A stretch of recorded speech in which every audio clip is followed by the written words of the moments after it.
Hello everyone and welcome back. I'm in our course right now, as you can see, and I'm in the module view. So if you come to the course home, which should look something like this, or at least it does on mine, what you want to do is make sure you go to modules. That's how you should be accessing the course information. And what you're going to find here is that the course has been completely revamped. As you're aware, O&P will not be a feature of this course this year. Schools are closed, and so you will be just exempt from doing O&P. By that I mean you will not be required to do any hours. You will not be required to have a cooperating teacher evaluation or anything like that. That's basically been just simply erased from the course.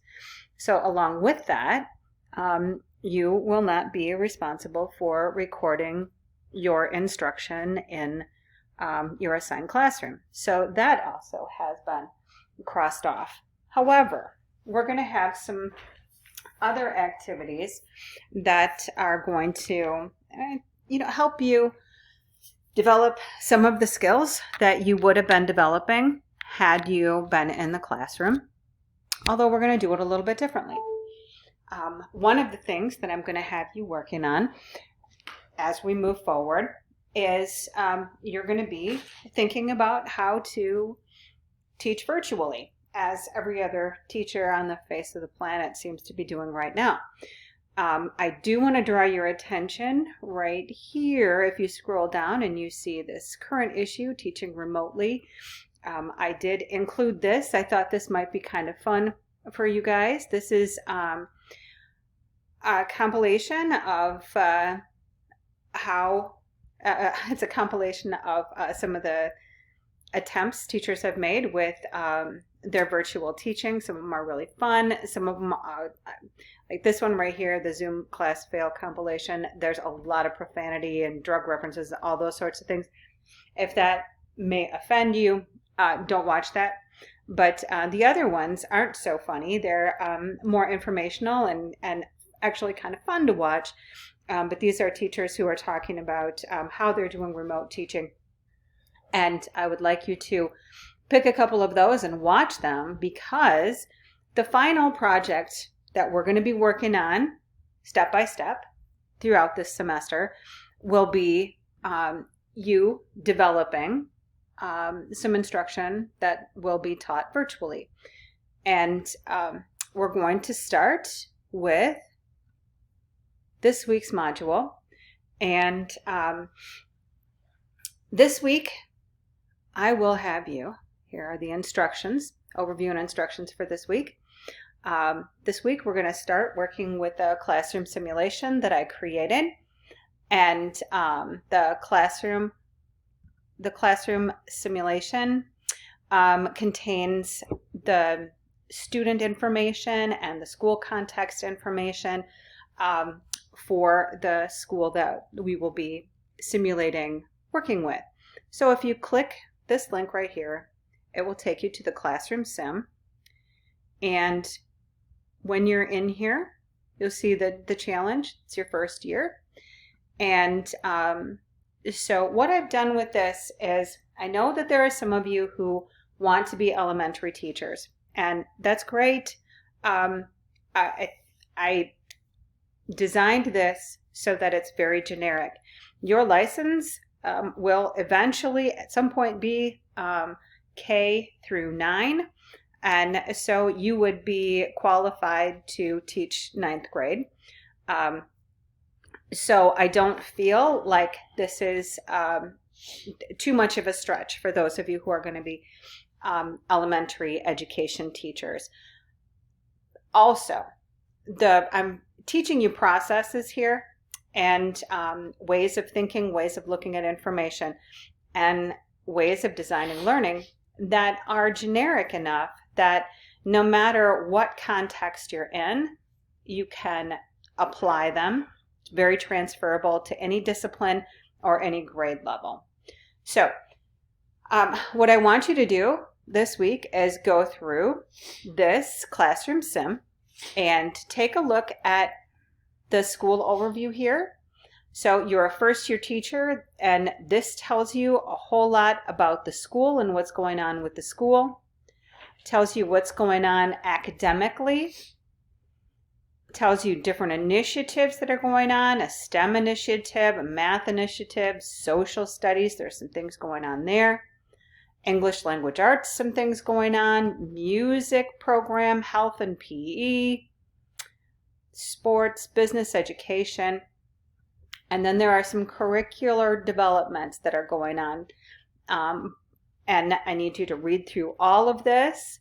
And we have quite a few students who are special education students. This talks about some of the issues and challenges that are going on in special education. So you want to read through this and you want to get an understanding of what's going on in the school. What I've done is I've provided you with a lot of information, and many times when you're walking into a school, you're brand new, you don't have the luxury of having this information because it's usually not all compiled and easily accessible. It's stuff that you figure out as you go along. But I'm providing this information to you up front because every single thing in here has an impact on what teachers do and how they do it, when they do it, and what sort of an emphasis they have to place or prioritization that they have to place on the initiative. And this is where I want to draw your attention to one section right here. Practical skills courses right here. This is what you are going to be working on. So, practical skills courses. So, one of the strategies that's being implemented in this year's simulation is to create a series of courses that will be taught during advisory. Now, advisory is a class meeting time, first period every single day, where the advisor has students across the high school, so they can be anywhere from grade 9 all the way up to grade 12, and they're assigned to the teacher. And the advisory is a 90-minute class period where the teacher is responsible for helping students with their academic progress, helping them with career development, conflict resolution. This is the advisor in the advisory, the teacher who's teaching the advisory is assigned to really be the guide for these students to facilitate problems, the resolution of problems that they may be having. These are the people who are supposed to be really getting to know these students and helping them be very successful as they get through school and move into the next stages of their life. So what has been implemented this year is that each advisory will have a course taught each semester. And there are 4 of these courses right here: Lifetime Health and Wellness, Life Skills, Career Awareness, and Success in School, Study Skills and Personal Management.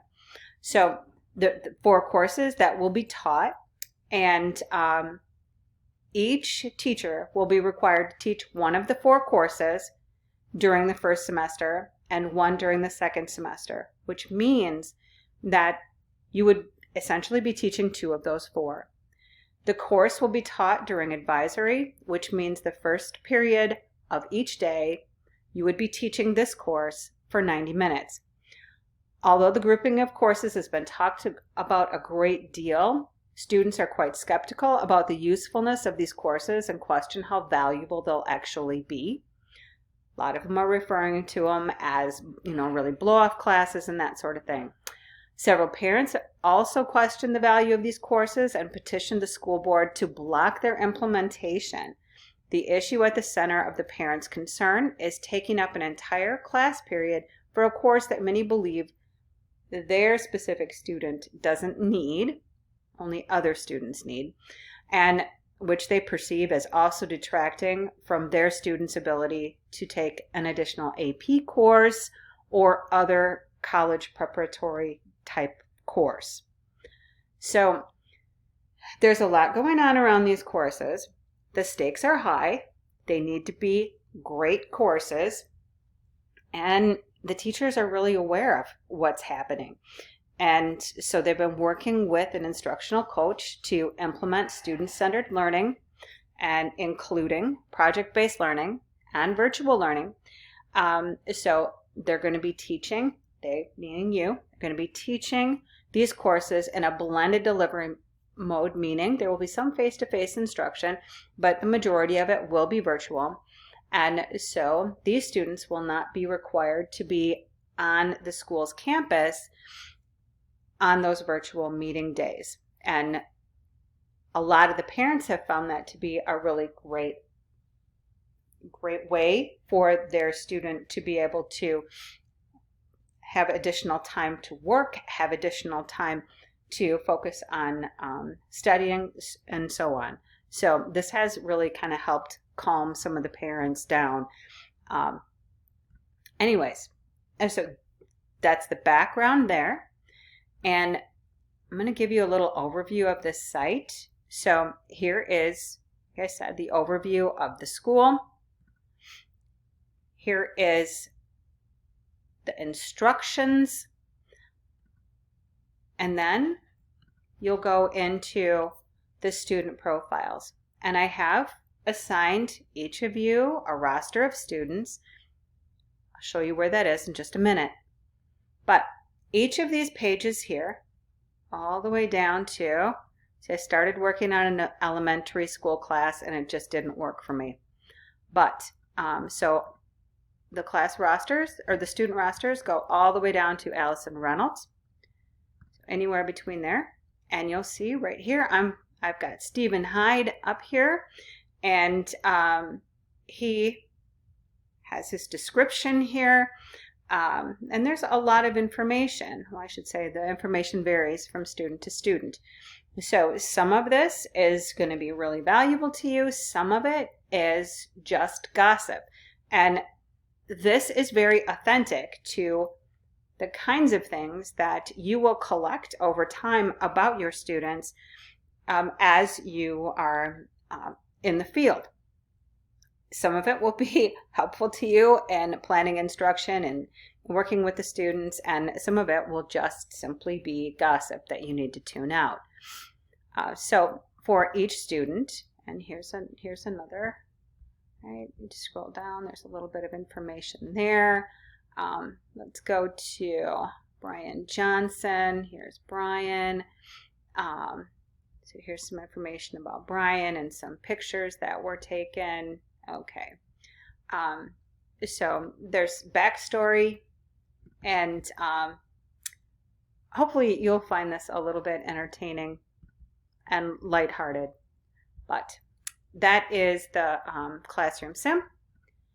Let's go back to the module. Here you are. Okay. So we're on this next one. Find the courses you'll be teaching in your advisory and the list of students in your advisory, all here. Okay, so you click on this. The rest of this module is designed for you to go through the information, get to the bottom, and then hit the next button. Okay, so let me explain this. So you can find the courses you'll be teaching in your advisory and the list of students in your advisory right here. So the courses you're assigned to teach first semester, second semester. Okay, so here's your name, here's the course, and here's the other course. So Ryan, Career Opportunities, Study Skills. And we'll talk about what that all means in subsequent weeks. But giving you just a heads up, those are the two courses that you're assigned. So you'll notice that there is a number behind your name. number 1, 2, 3, or 4, right? Okay, so notice that. Find your name, notice what the number is. Okay, so the students assigned to your advisory, please find your name on the table above. There is a number behind your name. This number will identify which group of students are assigned to your advisory. Okay, so if you have a number 1 behind your name, the following students are assigned to your advisory. There's your 12. Okay, and I've assigned each of you 12 students, which is a very low number. A lot of teachers will have between 25 and 30, but we're just going to get started with this, and 12 is a good number to work with. Okay, so this tells you your students. You go back to the classroom sim, find those students, and begin reading who they are and what they're about. All right, so let's hit the next button. And so course descriptions. So you may be curious about what these courses are, like study skills or whatever. All right, so as you continue to hit the next button, you'll flip through the descriptions for each course. Note that the descriptions are quite generic. That is so you have plenty of room to decide what actually gets taught, and those decisions should be based upon the students in your advisory. So hit the next button down here until you find the courses you're assigned. After reading the description, you just stream of consciousness, brainstorm what you might like to include in that sort of a course. Make sure that you focused at least a bit of your brainstorming on what you learned in Atomic Habits. Just a heads up, you will be developing some sort of a lesson incorporating Atomic Habits in connection with one of the 2 courses you're assigned. I know, you're wondering, what's that going to involve? When's it due? How's it going to be graded? How many pages does it have to be? How big do the margins have to be? Yeah, let's not go there right now. So all those questions and many more will be answered in due time. For now, you need to focus on getting to know your students and just brainstorming what these courses might look like. Okay, so when we hit the next button, you'll see the descriptions. Okay, here we go. All right. Okay, so next, I'm going to go right down here. So your next job is getting to know your students. So once you've learned which students are assigned to your advisory, just like I showed you here, you've got your students, you need to begin researching them in the classroom sim. All right. So go through each of the student pages, learn what you think is necessary to work with them. As we move forward, we will be working on things like your classroom design, seating chart, optimal teaching methods for working with your class, and some of the individual students in your class. We're going to be talking about differentiation, accommodations, and modifications, all of that. So I really encourage you to begin strong now and try to figure out who your students are and what they're all about, so you've at least got that behind you in the coming weeks. So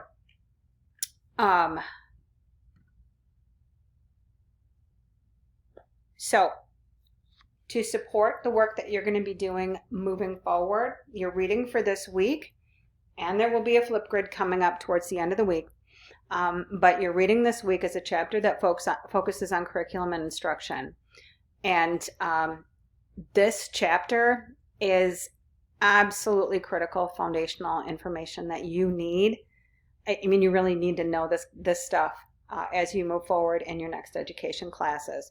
So I'm going to be opening up a Flipgrid discussion later in the week. There's no need to do it now. Later in the week, where you're going to be posting a short video of yourself. You do it right in Flipgrid, where I'm going to have you summarize the most important things that you read. And I don't mean just reading a list of topics.